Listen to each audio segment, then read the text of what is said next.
Oh my. And researchers are now claiming that they have found Noah's Ark in the top, where the Bible basically specifies around in Mount Ararat, which would be the top of the hills of Turkey.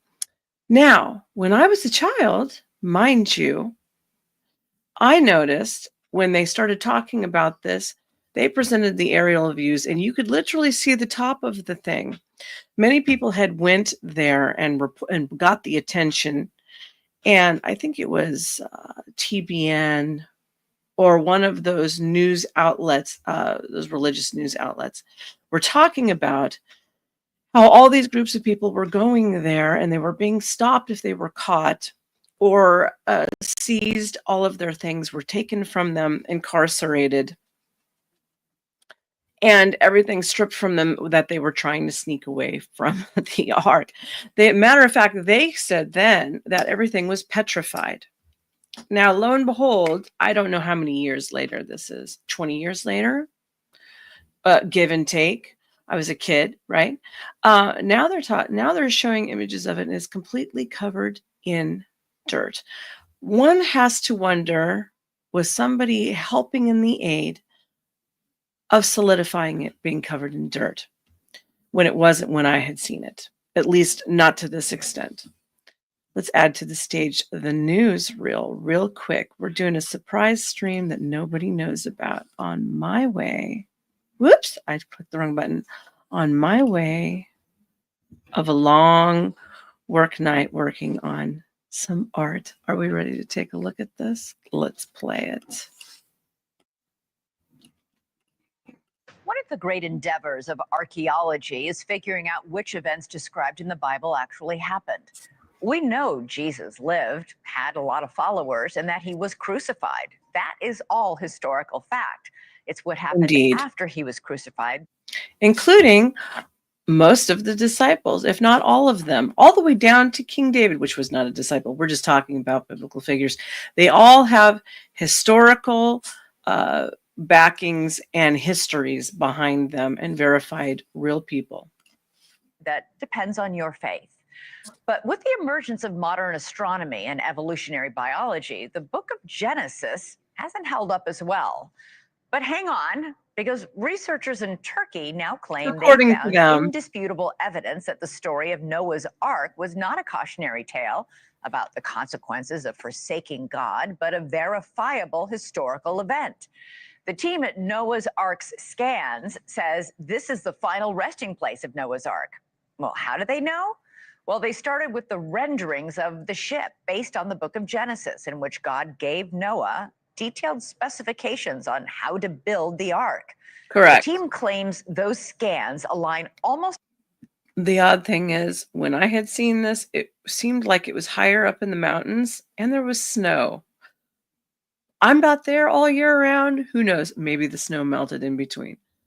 But from the last time I had seen it, you could see the entire top of the ship, the entire top of the shape of the ship, the top compartment, the roof, and here we go. Identically with a rock formation in the Disrupner site of eastern Turkey. It's near Mount Ararat. These are the timbers of the ship. That's what we're looking at. It's amazing. Joining us now is the lead archaeological researcher of Noah's Ark Scans, Andrew Joines, joining us live from Turkey. Regardless, it's pretty cool, isn't it? Now, also, they know that the Ark of the Covenant also exists. And who has it? Well, some people say the Vatican has it. Some people say people in the, let's just say, the Eastern Desert also has it, right? Somewhere in the Saudis. Turkey. Andrew, great to have you on. First things first, how long have you and your group been looking for Noah's Ark? Well, personally, I've been interested in the story as a child. I first heard about it from Ron Wyatt, who came out to California when I was in middle school. I then came out to see this site that was discovered in 1959 by Captain Durupandar, and we started our research in 2019 on the site. All right. What makes you think that what you Hey, Hurricane Paro! I didn't think anybody'd be up. I was just going to make this into a short, but instead I just turned it into a live on accident. It was going to be a recording. Good to see you here.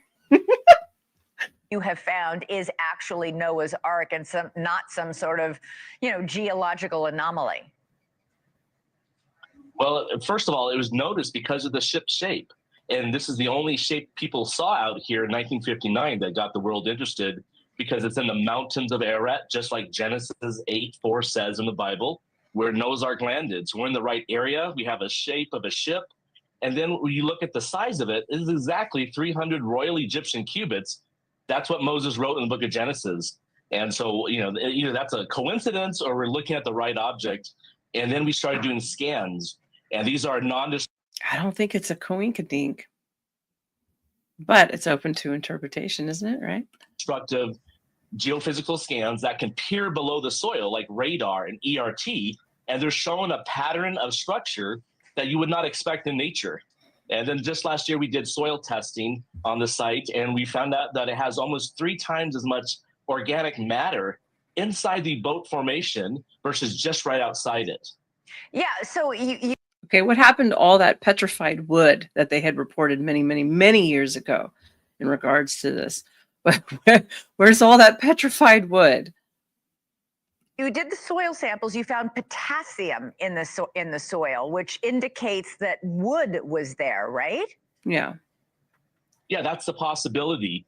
The biggest thing, though, is that because we have a higher organic matter, and if you look at the photos of the site, you will see that this is a ship shape sitting on a mountainside.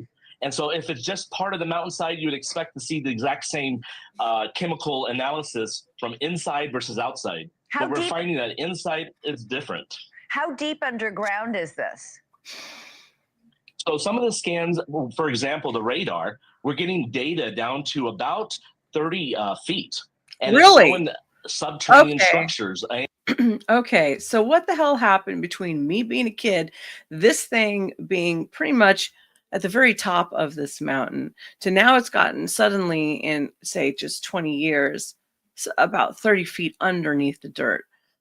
My inside conspiracy theorist is saying somebody's been dumping dirt on top of this thing, but hey, I'm wrong. But there was countless people who were coming forward saying that they were going to the top of this thing, trying to rip off artifacts from it, and they were being seized from Iraqi government or Turkish government, whoever was over there running the show at the time, stopping people, claiming whatever that they had on them. So I'm just restating this for anybody who might have missed it, and seizing them, if not incarcerating them after they had been up there and interrogating them. So somebody clarified for me how this thing got underneath all that dirt after all these years. And cavities. So there's a possibility that some of these rooms, or you can call it cages or whatever, they're not filled in yet with mud and material, but they're still open spaces. If you haven't perused the book of Genesis lately, it's kind of shocking how many exact measurements and instructions the book of Genesis claims God gave Noah. Very detailed instructions. Yeah. This big. I mean, is it really that specific? And does that match what you're finding? Yeah, so over time you expect a wooden ship to decay, but we are noticing that there are layers of material just only inside the ship shape, and we're getting actually 3 big thick layers, and then in between those layers we're finding a central tunnel, it could be a central hallway, and then to the sides of those we're finding these shapes, these right angles that suggest walls and rooms. That's pretty cool. You're not the first person to claim to find Noah's Ark. Do you think you are the real one to find Noah's Ark? Well, we hope so. And, until another site is found that matches, we're going to keep pursuing the research here. All right. Andrew Jones, utterly fascinating. Noah's Ark, right where the Bible said it would be, just a little bit underground. And so far you say what you're finding matches up. I hope you find more evidence and we can absolutely confirm it. Come on back when you do. Still constantly confirming itself, or at least that's what the Word of God said it was going to do. I find it interesting that it is showing up again, lo and behold, from when I was a kid, to once again it's making its headlines. Up to you to determine what you think of it. In the meantime, this was a surprise stream at almost 6 in the morning from a long night of Adobe hard work. Thank you for joining me here at School of Thought. Remember to like and to subscribe and to share it out. Bye.